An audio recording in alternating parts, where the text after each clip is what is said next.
أعوذ بالله من الشيطان الرجيم. سيقول السفهاء من الناس ما ولاهم عن قبلتهم التي كانوا عليها قل لله المشرق والمغرب يهدي من يشاء إلى صراط مستقيم وكذلك جعلناكم أمة وسطا لتكونوا شهداء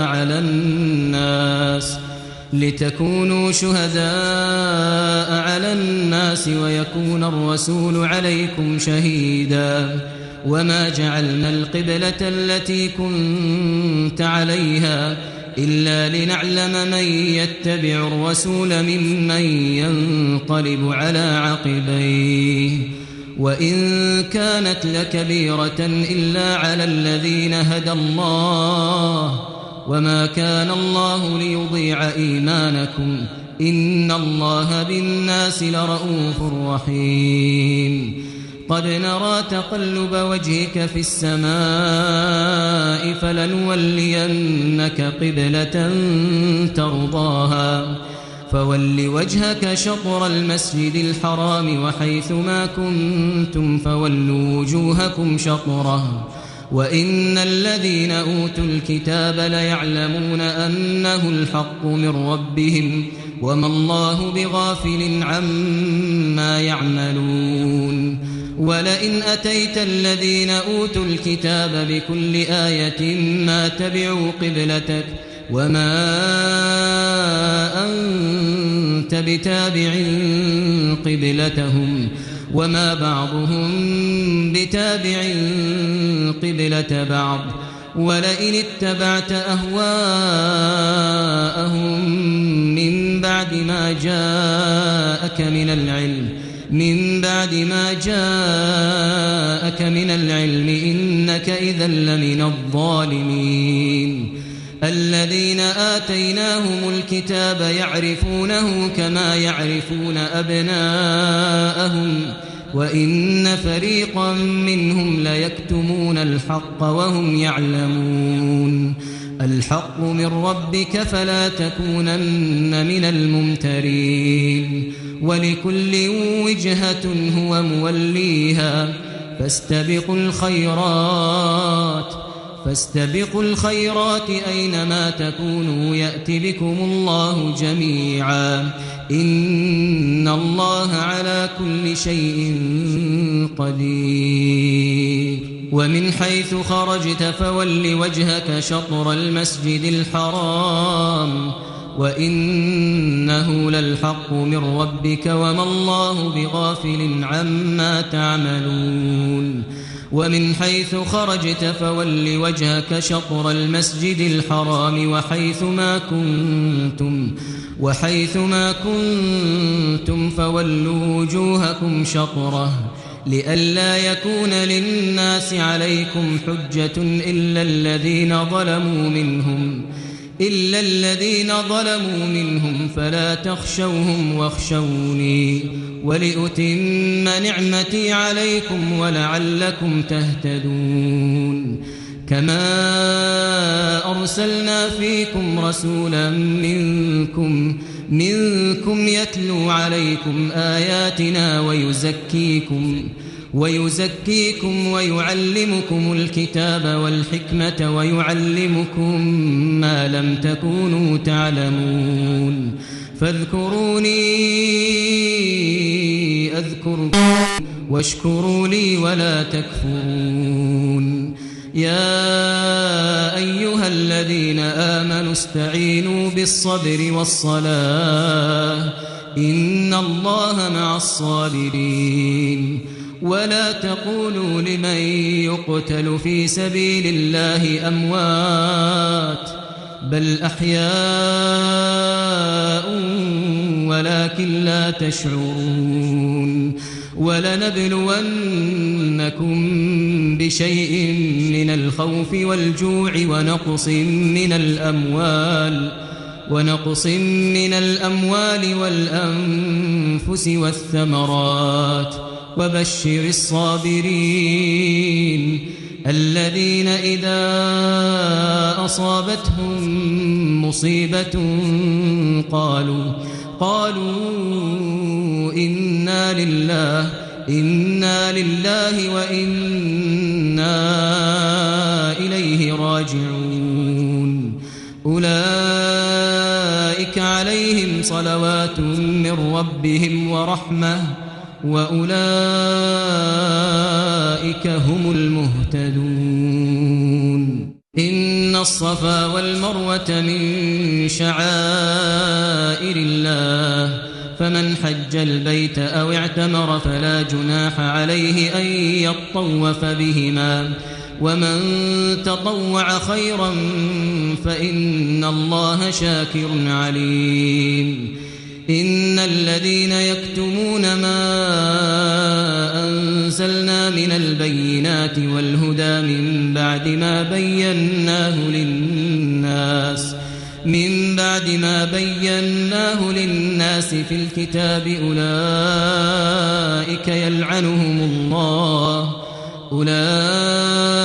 يلعنهم الله ويلعنهم اللاعنون إلا الذين تابوا وأصلحوا وبينوا فأولئك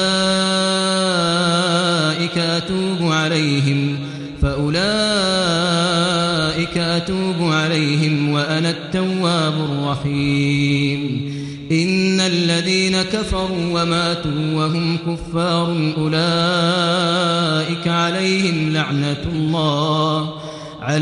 لعنة الله والملائكة والناس أجمعين خالدين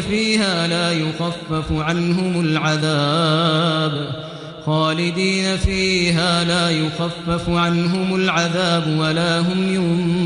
ينظرون وإلهكم إله واحد لا إله إلا هو الرحمن الرحيم إن في خلق السماوات والأرض واختلاف الليل والنهار والفلك التي تجري في البحر بما ينفع الناس وما أنزل الله من السماء من ماء فأحيا به الأرض بعد موتها وبث فيها من كل دابة وتصريف الرياح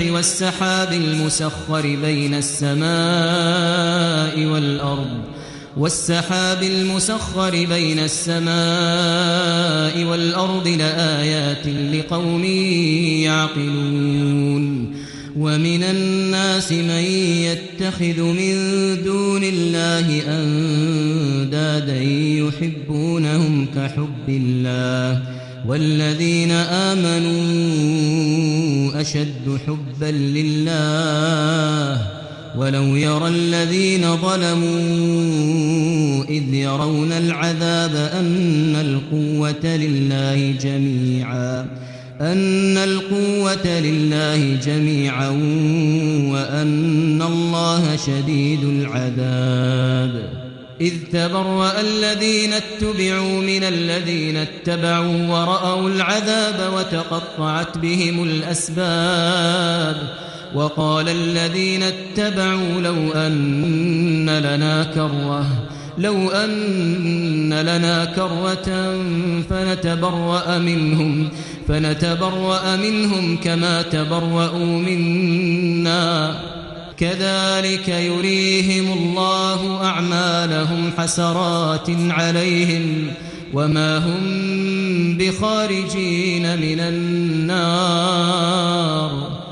يا أيها الناس كلوا مما في الأرض حلالا طيبا ولا تتبعوا خطوات الشيطان إنه لكم عدو مبين إنما يأمركم بالسوء والفحشاء وأن تقولوا على الله ما لا تعلمون وإذا قيل لهم اتبعوا ما أنزل الله قالوا بل نتبع ما ألفينا عليه آباءنا أولو كان آباؤهم لا يعقلون شيئا ولا يهتدون ومثل الذين كفروا كمثل الذي ينعق بما لا يسمع إلا دعاء ونداء صم بكم عمي فهم لا يعقلون يا أيها الذين آمنوا كلوا من طيبات ما رزقناكم واشكروا لله إن كنتم إياه تعبدون إنما حرم عليكم الميتة والدم ولحم الخنزير وما أهل به لغير الله فمن اضطر غير باغ ولا عاد فلا إثم عليه إن الله غفور رحيم إن الذين يكتمون ما أنزل الله من الكتاب ويشترون به ثمنا قليلا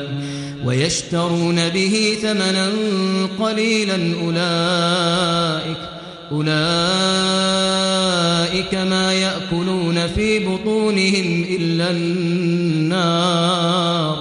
ولا يكلمهم الله يوم القيامة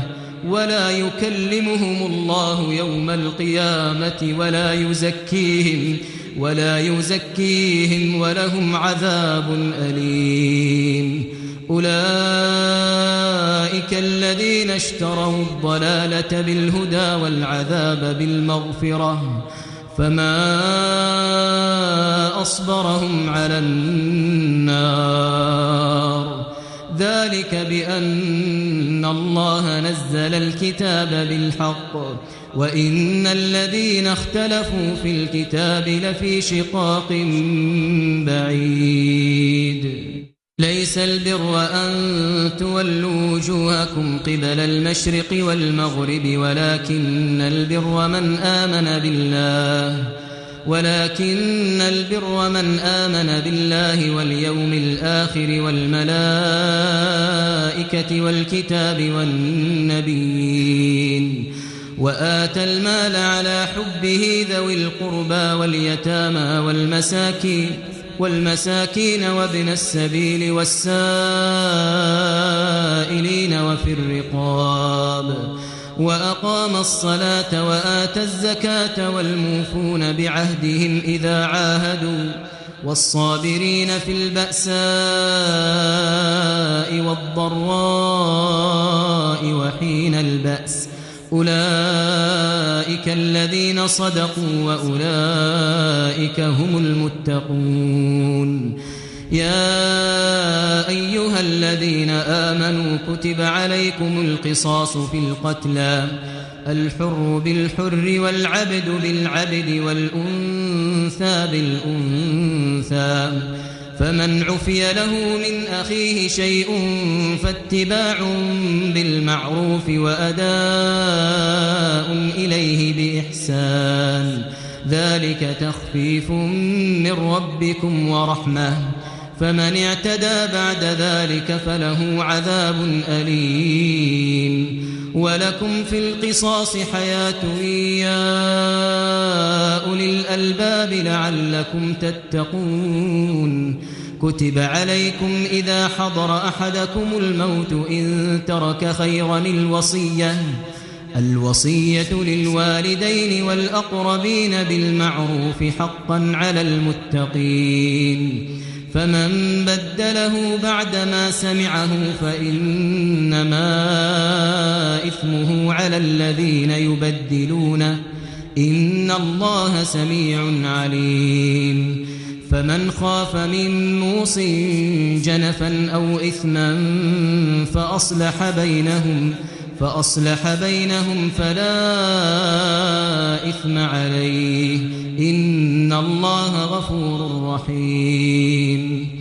يا أيها الذين آمنوا كتب عليكم الصيام كما كتب على الذين من قبلكم لعلكم تتقون أياما معدودات فمن كان منكم مريضا أو على سفر فعدة من أيام أخر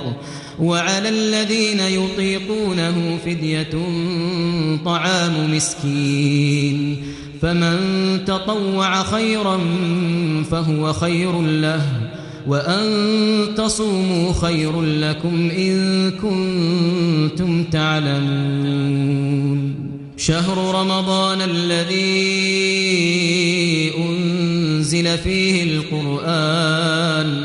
هدى للناس وبينات من الهدى والفرقان فمن شهد منكم الشهر فليصمه ومن كان مريضا أو على سفر فعدة من أيام أخر يريد الله بكم اليسر ولا يريد بكم العسر ولتكملوا العدة ولتكبروا الله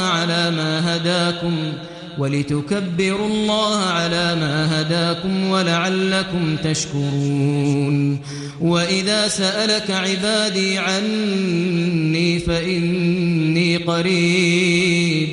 فإني قريب أجيب دعوة الداع إذا دعان فليستجيبوا لي وليؤمنوا بي لعلهم يرشدون أحل لكم ليلة الصيام الرفث إلى نسائكم هن لباس لكم وأنتم لباس لهن علم الله أنكم كنتم تختانون أنفسكم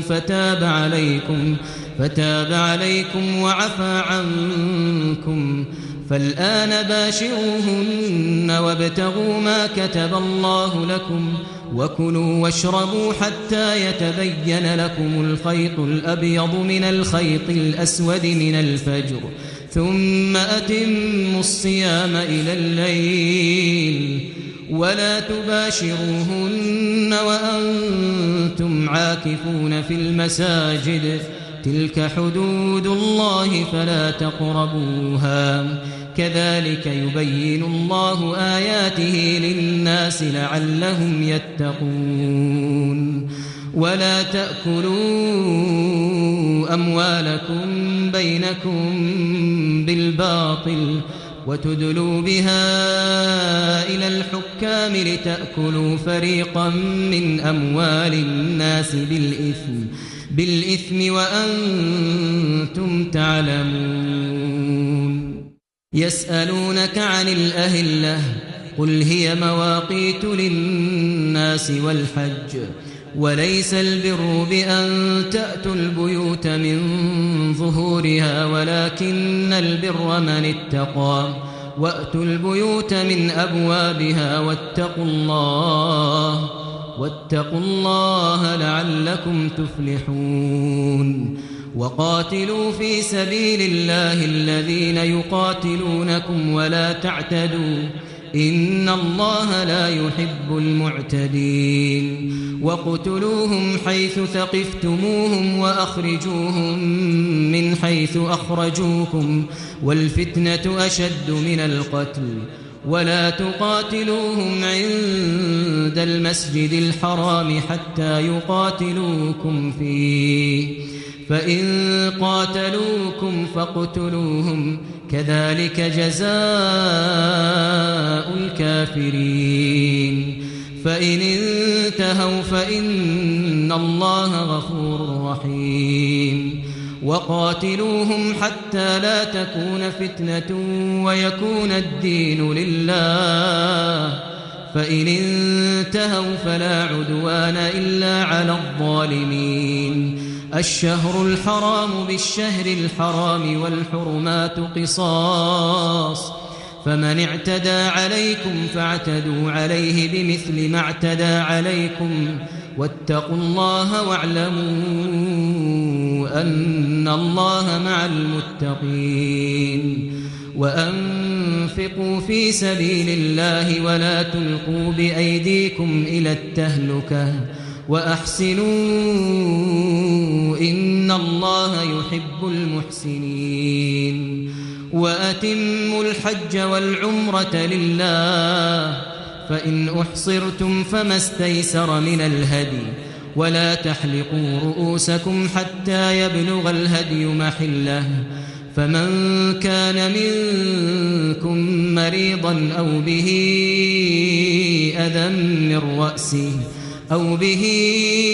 أذى من رأسه ففدية من صيام أو صدقة أو نسك فإذا أمنتم فمن تمتع بالعمرة إلى الحج فما استيسر من الهدي فمن لم يجد فصيام 3 أيام في الحج و7 إذا رجعتم تلك 10 كاملة ذلك لمن لم يكن أهله حاضر المسجد الحرام واتقوا الله واعلموا أن الله شديد العقاب الحج أشهر معلومات فمن فرض فيهن الحج فلا رفث ولا فسوق ولا جدال في الحج وما تفعلوا من خير يعلمه الله وتزودوا فإن خير الزاد التقوى واتقون يا أولي الألباب ليس عليكم جناح أن تبتغوا فضلا من ربكم فإذا أفضتم من عرفات فاذكروا الله عند المشعر الحرام واذكروه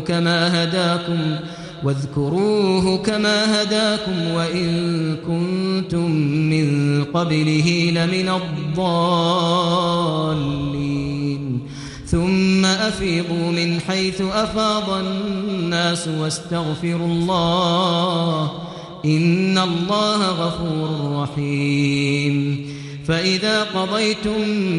مناسككم فاذكروا الله كذكركم آباءكم أو أشد ذكرا فمن الناس من يقول ربنا آتنا في الدنيا وما له في الآخرة من خلاق ومنهم من يقول ربنا آتنا في الدنيا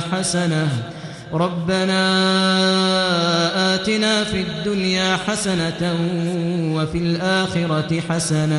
وفي الآخرة حسنة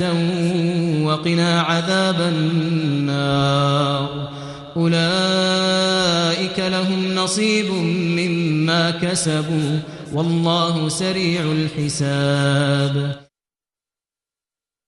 أيها الإخوة والأخوات، ما زلنا نتواصل معكم في تلاوة الجزء المخصص لهذا اليوم من المصحف الكامل للقارئ الشيخ ماهر المعاقلي. أعوذ بالله من الشيطان الرجيم. واذكروا الله في أيام معدودات فمن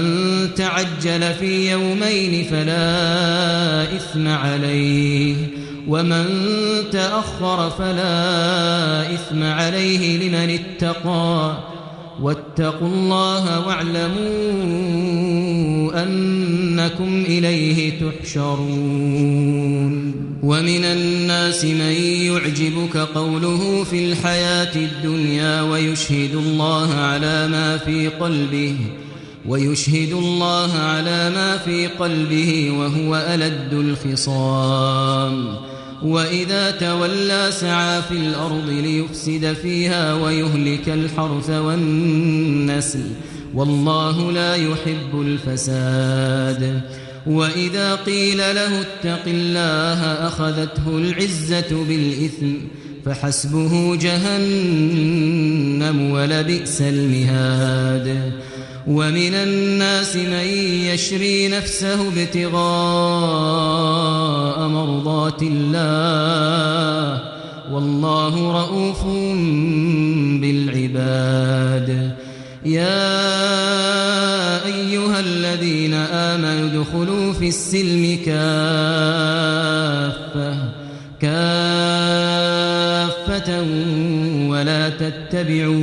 ولا تتبعوا خطوات الشيطان إنه لكم عدو مبين فإن زللتم من بعد ما جاءتكم البينات فاعلموا أن الله عزيز حكيم هل ينظرون إلا أن يأتيهم الله في ظلل من الغمام والملائكة وقضي الأمر وإلى الله ترجع الأمور سل بني إسرائيل كم آتيناهم من آية بينة ومن يبدل نعمة الله من بعد ما جاءته فإن الله شديد العقاب زين للذين كفروا الحياة الدنيا ويسخرون من الذين آمنوا والذين اتقوا فوقهم يوم القيامة والله يرزق من يشاء بغير حساب كان الناس أمة واحدة فبعث الله النبيين مبشرين ومنذرين وأنزل معهم الكتاب بالحق ليحكم بين الناس فيما اختلفوا فيه وما اختلف فيه إلا الذين أوتوه من بعد ما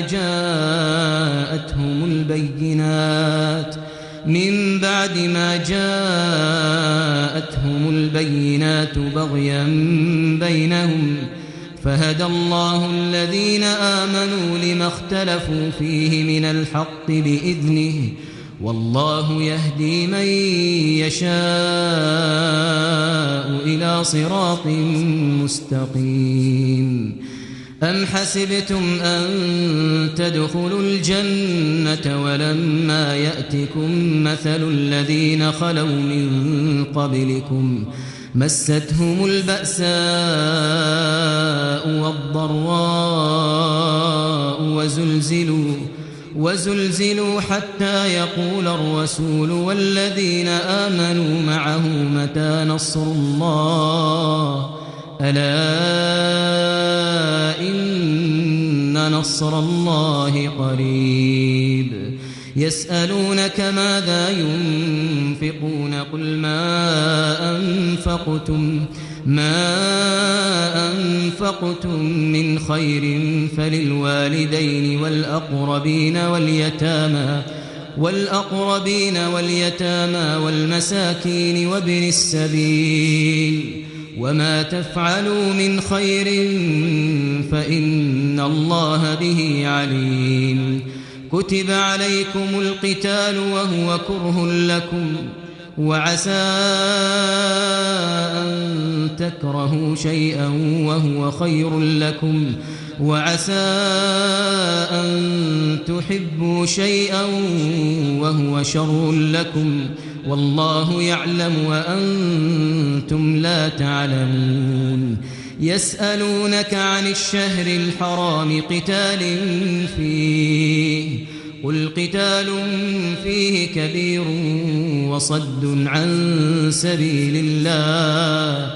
وصد عن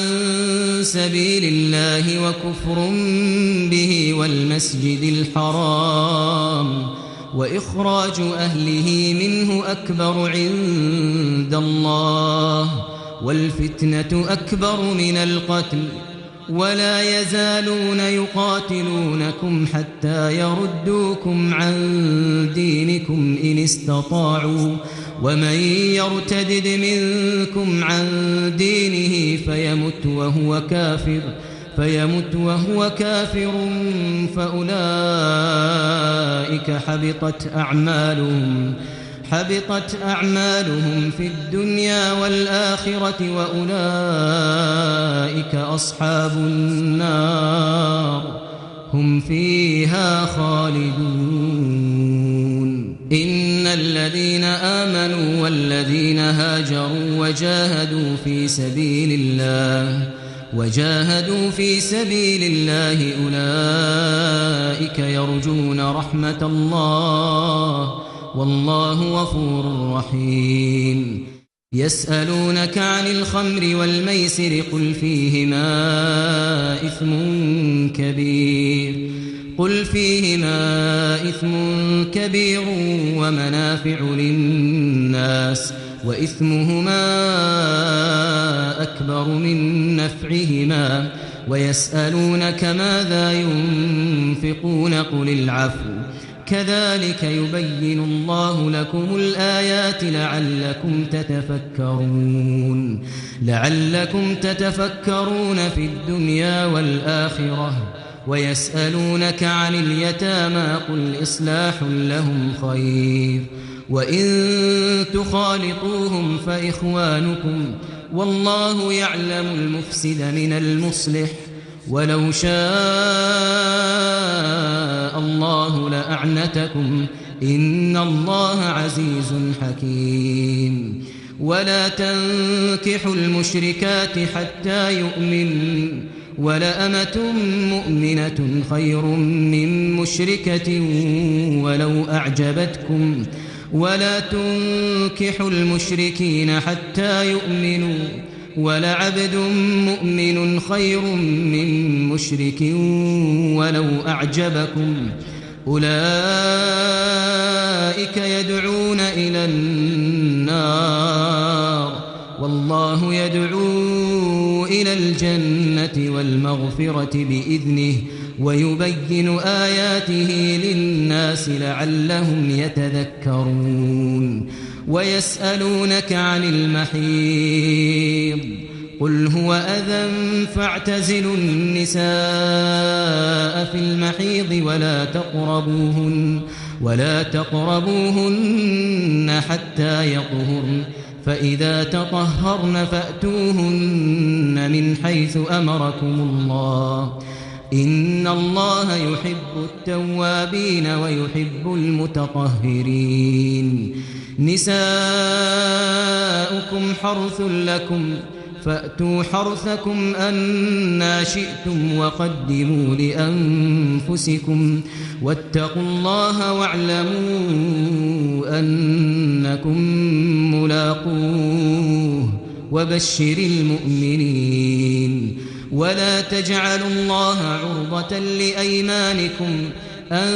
تبروا وتتقوا وتصلحوا بين الناس والله سميع عليم لا يؤاخذكم الله باللغو في أيمانكم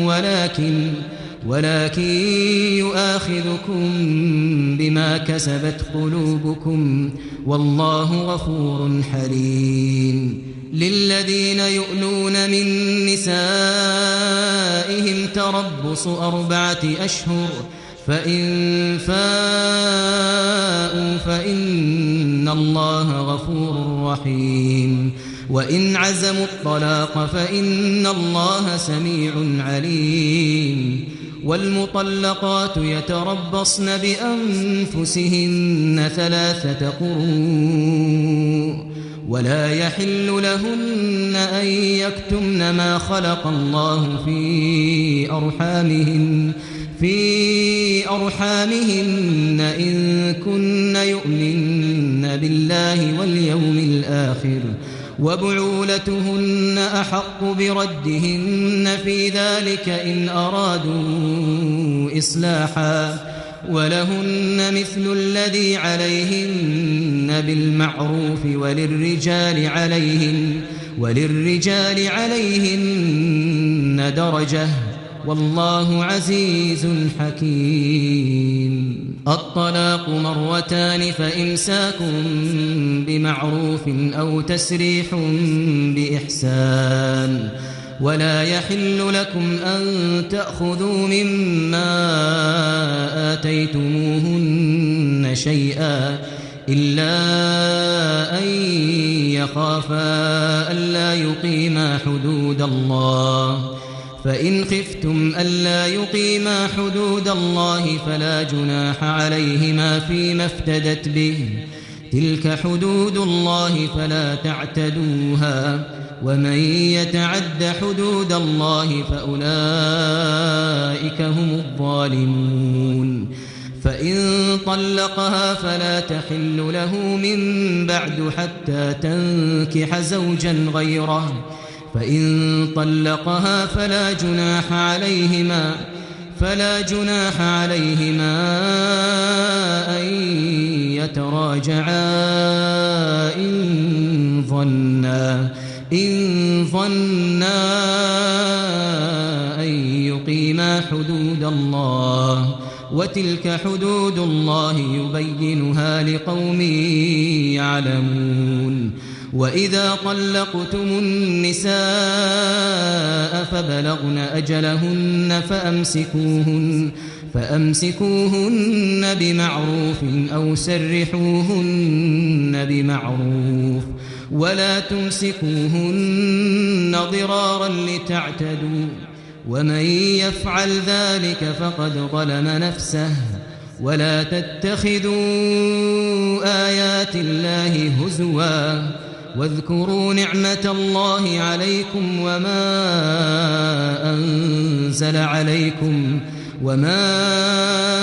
أنزل عليكم من الكتاب والحكمة يعظكم به واتقوا الله واعلموا أن الله بكل شيء عليم. وإذا طلقتم النساء فبلغن أجلهن فلا تعضلوهن أن ينكحن أزواجهن إذا تراضوا بينهم بالمعروف ذلك يوعظ به من كان منكم يؤمن بالله واليوم الآخر ذلكم أزكى لكم وأطهر والله يعلم وأنتم لا تعلمون. والوالدات يرضعن أولادهن حولين كاملين لمن أراد أن يتم الرضاعة وعلى المولود له رزقهن وكسوتهن بالمعروف لا تكلف نفس إلا وسعها لا تضار والدة بولدها ولا مولود له بولده وعلى الوارث مثل ذلك فإن أرادا فصالا عن تراض منهما وتشاور فلا جناح عليهما. وإن أردتم أن تسترضعوا أولادكم فلا جناح عليكم إذا سلمتم ما آتيتم بالمعروف واتقوا الله واعلموا أن الله بما تعملون بصير. والذين يتوفون منكم ويذرون أزواجا يتربصن بأنفسهن 4 أشهر وعشرا فإذا بلغن أجلهن فلا جناح عليكم فيما فعلن في أنفسهن بالمعروف والله بما تعملون خبير. ولا جناح عليكم فيما عرضتم به من خطبة النساء أو أكننتم في أنفسكم علم الله أنكم ستذكرونهن ولكن لا تواعدوهن سرا إلا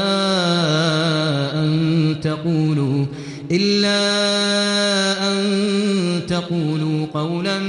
معروفا ولا تعزموا عقدة النكاح حتى يبلغ الكتاب أجله واعلموا أن الله يعلم ما في أنفسكم فاحذروه واعلموا أن الله غفور حليم لا جناح عليكم إن طلقتم النساء ما لم تمسوهن أو تفرضوا لهن فريضة ومتعوهن على الموسع قدره وعلى المقتر قدره متاعا بالمعروف حقا على المحسنين وإن طلقتموهن من قبل أن تمسوهن وقد فرضتم لهن فريضة فنصف ما فرضتم إلا أن يعفون أو يعفو الذي بيده عقدة النكاح وأن تعفوا أقرب للتقوى ولا تنسوا الفضل بينكم إن الله بما تعملون بصير حافظوا على الصلوات والصلاة الوسطى وقوموا لله قانتين فإن خفتم فرجالا أو ركبانا فإذا أمنتم فاذكروا الله كما علمكم ما لم تكونوا تعلمون والذين يتوفون منكم ويذرون أزواجا وصية لأزواجهم متاعا إلى الحول غير إخراج فإن خرجن فلا جناح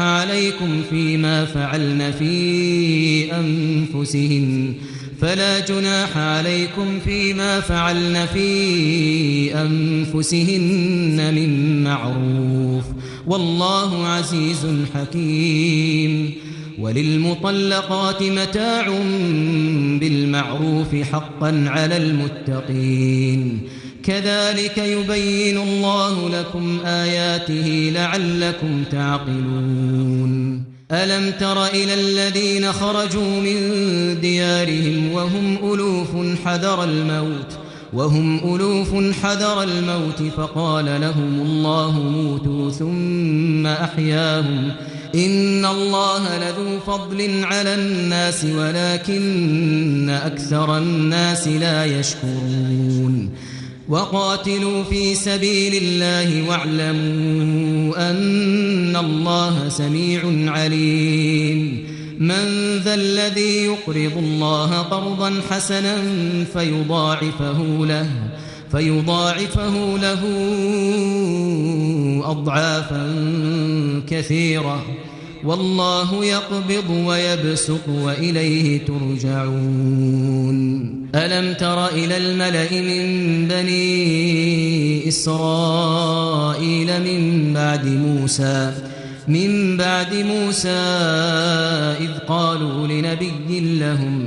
إذ قالوا لنبي لهم ابعث لنا ملكا نقاتل في سبيل الله قال هل عسيتم إن كتب عليكم القتال ألا تقاتلوا